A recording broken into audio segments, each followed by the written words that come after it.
this to the side because we're going to need it later to put our little models on real bases. Yes, yeah, so I got a video on Iron Hands out now. Published it, I think, seconds before going on the stream. There's an article as well if you guys want to check that out. If you've watched all the streams, you don't need to watch it because you've seen this before. You were there for the whole thing. It's condensed. My most respectable guy on a video editor, he just like cuts it up and then he puts it. And then I should have a Nurgle one coming out soon, and whenever the guy finishes it, I think the article's already written, but the video is kind of still being edited. But now let's talk about airbrushes. So now what I'm gonna do here is, first of all, if you're here and you have airbrushing questions, go ahead, but if for everything else, I might just kind of ignore you until I'm done with this for the purpose of this video, right?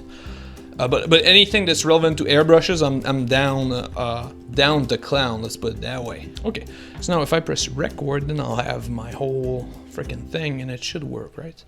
Hold on, settings, give me a second here, output. All right, so let's try this, and then that doesn't matter that much because then I can, if it doesn't work, I can download it from Twitch.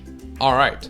So I wanted to take a minute here to talk about airbrushes because that's something that I get asked about a lot with these little these airbrushes, is about the pieces and how they come in. And a lot of people out there, when they first get their airbrush, it's kind of this and I remember I was the exact same. The first time I got my first airbrush, I had no like close friends to explain anything to me. I just like took it and had to learn on the fly. And it is kind of a scary or a daunting kind of process. So I want to talk about that to kind of demystify this a little bit.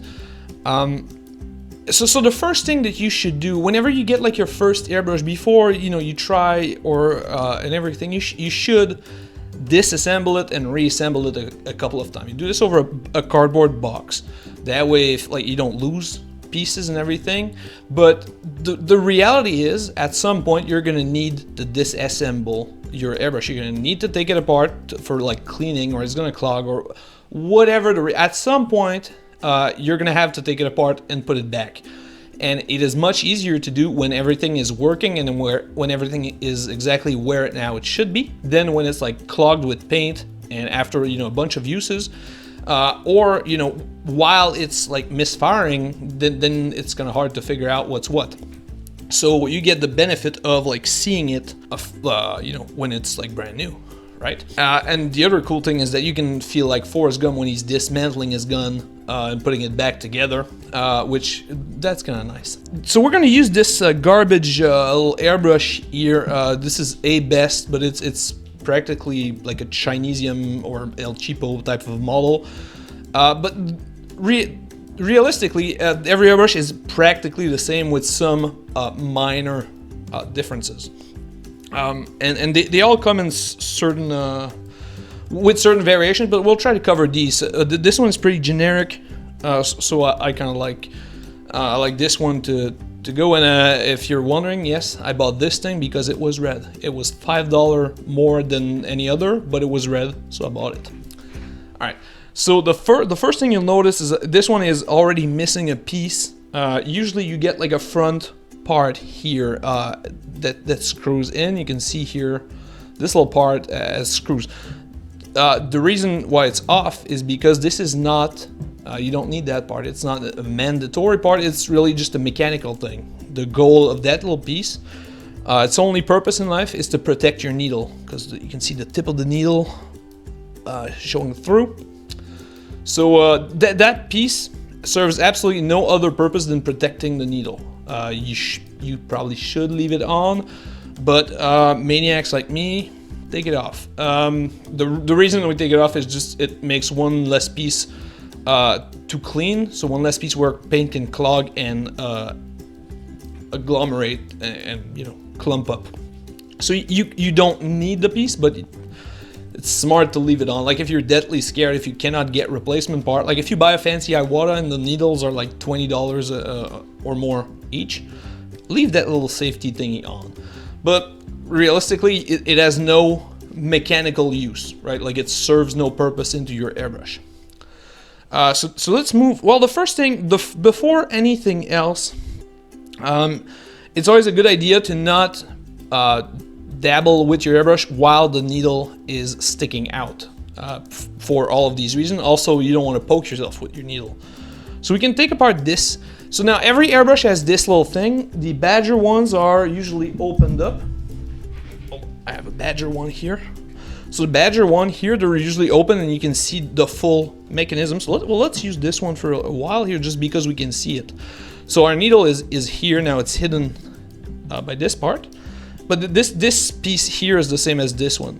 All right, so we're gonna use the Sotar here a little bit just because we can see through this part, but this is the same thing here.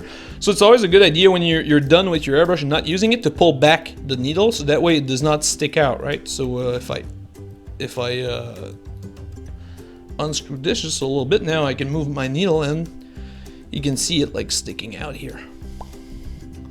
So it's usually a good idea to leave it like this. That way the needle is not out and you don't risk damaging it, right?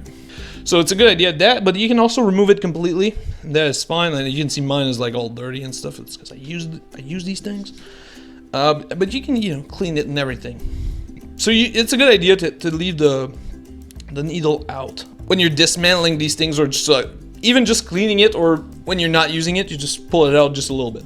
So this part in the back here is the same thing. These two parts here. So on this one I didn't have it on the Sotar a couple ago, but this little screw here and this big guard, these again have absolutely no purpose on most. Let's put it that way.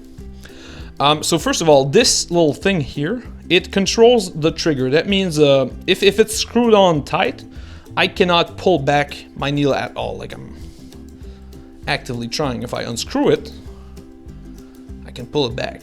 In my mind, this is the first thing you should remove. You should never use this for all miniature painting. But this allows you to kind of block yourself so that you cannot pull, like further than this. That way you can never get like the full spray going, because even though you pull, it's blocked. So instead of being able to pull back the trigger fully, it stops at the middle and then it controls the spray for me. You probably don't want that. This is not really a miniature thing. It's there. So this piece here, you can unscrew it completely. So this piece serves nothing else, right? If I spray like this, it's gonna work the exact same thing. Same thing for this. The only purpose of this in most airbrushes, that's important to note. On most airbrushes, the only purpose of this is again protecting the needle and the little the back area. But most of the time, your airbrush will work like this. In fact, the one that we're using currently, the one that's taped onto, that's not taped, but that's plugged in, there's no back to it, and it's working. This one's woo-hoo-hoo-hoo. This one's dirty, but this, you can see it's fully working, even though there's no back to it. Removing the back has a couple of perks, namely you can play with your the only purpose of this is again to protect the back of the needle, but having it removed allows you to screw and unscrew the needle and play with it on your own, which is kind of good. So this is a fun, like, it's a nice, again, but if you're clumsy or if it's your first time, you can leave all of these parts in there just to be safe. That's the important part, is not breaking up your little toys. But on a practical standpoint, absolutely no use. Then we got, well, the needle is here, so you can see different brands have different needles. The generic one have nothing. The Badger ones almost all have this little plastic thingy at the end, and that also tells you the size. It's kind of a color chart that I don't know about, to be perfectly honest. I know they exist, but I don't know what it is. And you have this little screw here so that this locks your needle in. Now this big part here, this is the spring load. It goes inside your airbrush. You should never really remove this. Like, there's almost no way you fuck up your airbrush so bad that you need to remove this. What you need to know is that this pulls back. So this is actually 3 pieces. There's the one here, the one inside, and there's a spring in the middle connecting the 2. Actually, yeah, if we want to take it all apart, we'll unscrew it a little bit. This is your air connector. There's like 19 different kinds. This is the standard middle one. There's a bigger one and a smaller one. Most of the cheap brands and the Iwatas, they come with the middle one. Badgers come with the small one, and some of the spray guns come with the large one. But there's no specific, but there's always 3 sizes. It's always the same 3. And then the trigger is actually 2 part. Well, the trigger goes inside here. This top part is the trigger. You should never dismantle this part. This, like, again, it's really hard to fuck up bad enough that this parts need to be removed. And it's also kind of a tricky part. On, like, the cheaper the airbrush, the more likely this piece is the one that's gonna break at random for no reason.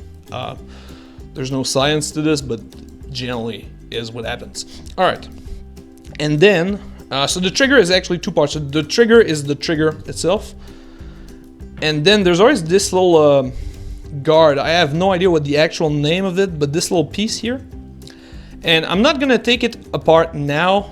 And the only reason is this is the only tricky part to put back in. So there's a side to it, and yeah, so you have to pull the spring and then put it inside, and this ensures that your trigger, excuse me here, that your trigger always stays. Oh, you can see. Oh, these ones have the 2-part trigger. Sorry. So if you do I have a Badger one, so this one has the additional little contact point, but the Badger ones, they are only one piece, right? You have this part and not the bottom part. That's a little difference, but you can see the parts are still there. They're just, it's always the same part, but in a different kind of look or branding. All right, so let's put this guy back in. I might have to go off screen to do it. No, we can do this. We can do this. Mama didn't raise no bitch. Come on. So again, the trigger, I said it before. At least I said it before fucking up, right? But the trigger is the trickiest part to put back inside the airbrush correctly. And then this little hole here is where the needle goes through. So if the needle is still inside the airbrush, you cannot pull the trigger apart, because it's going to be blocked in there. All right, so moving on now the front part is the fun part. That's where all everything that usually goes wrong there. So that's the part that you need to be familiar with. So first of all, you have the cup. Some models, I think this one does. Some models you can screw and unscrew it, so you can have like bigger or smaller ones. I've never really bothered to change it. I like the larger ones because lots of model at a time, but like you could just use this and you wouldn't even need the cup, but this might be too small even for what we do. So you have the cup here, and then the front is the interesting part. So there's usually 2 parts to it. So again, this part here, this one looks like it's only mechanical, but you actually need it because this whole area here, this part here in the front, this needs to be airtight. If this part here is not airtight, it's gonna bubble up in your cup, and that's usually the cause for bubbling up. If your paint bubbles up here, it's because this front area is not sealed completely. So you really need this part, and then this reveals the nozzle. I don't know why I screwed it back in, but you have the nozzle. There's 2 different types. Let's focus on the good one. A little help maybe. Oh, there we go. So these ones screw on, so you need a little tool that they give you with it to put on, but some other ones, they just like clip in there. So there's no really a better or a worse scenario. But this little nozzle here, this little piece, this is the most one of the most fragile part of an airbrush. Usually, either this or your needle is going to be break first or get damaged first. And the reason for that is that the nozzle and the needle, sorry, should be airtight. That's what's going on. So if you bend it, or if you like if you drop it or whatever, usually even if your needle is still straight, this part here will just be damaged, and the hole will not be like a perfect circle. At that point, it's gonna start spraying like with an angle. If you notice that you spray like this, and then the spray comes out like top-wise, like this, that's usually because either your needle is bent or your nozzle has like a hole in it. And then once that happens, you have to buy a new one. There's no like fixing this thing. Sadly, that's kind of the sad part. And that's pretty much all of the pieces that you need to know about when it comes to an airbrush. Again, they're all different but similar. Like if we look at the front of the Sotar, you're gonna see it's pretty much the same thing that we just saw, but they're like shaped different and whatnot. So first, I said this before, let's pull the needle out because we don't want to stab ourselves. So you can see the front part is again a deeper part, and the front part covering the nozzle. So you can see this one is also a screw on. I say you can see, but can you? So it's still, this one is, maybe this one's airtight. I'm not going to try to nudge it, but still. So you still get the nozzle and you still get the, all right. So you can see, so this one is not even a screw on, it just goes in there. And this is one of the other tricky aspects. The ones that just go in there, you usually have to be very careful when you try to screw these things on because they wiggle. And as soon as they wiggle out of the good position, you're kind of boned. Proper strategy to do this. I'll do it once.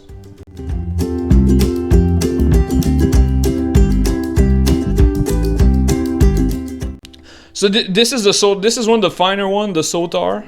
The gloves are I use the gloves because of the focus of the camera, but yeah, you're right. Yeah, gluing models and touching airbrush pieces with gloves is a challenge.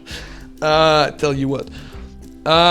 For sure, yeah. But you know, I'm always up for a challenge. If I'm gonna talk about airbrushes, which I love, I can do it with gloves. I don't care.